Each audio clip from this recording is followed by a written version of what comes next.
Madam জিয়ার সালাম নেন।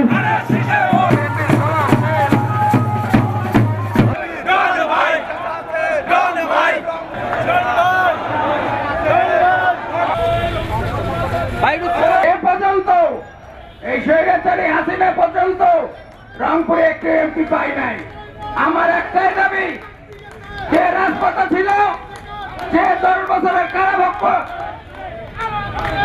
করেছে, তাকে আমরা রংপুরে এমপি হিসেবে দেখতে চাই। আমরা চাই যে আগামীতে আমাদের ইচ্ছার প্রতিফলন যেন ঘটে। রংপুরের জনগণকে সাথে নিয়ে যে মানুষটি 10 বছরের সাজা নিয়ে পরিবারের কথা চিন্তা না করে, নিজের কথা চিন্তা না করে, শরীরের কথা চিন্তা না করে, দলের চিন্তা করে দলের জন্য নিরলসভাবে কাজ করে গেছে, সেই প্রিয় অভিভাবক, অত্যন্ত পরিশ্রমী রংপুর মহানগর বিএনপির সংগ্রামী সদস্য সচিব অ্যাডভোকেট মাহফুজুর নবী ডন ভাইকে রংপুর সদর 3 আসনের আমরা সংসদ সদস্যের নমিনেশন চাই। একটু দেখবেন, ভোটটা দিবেন।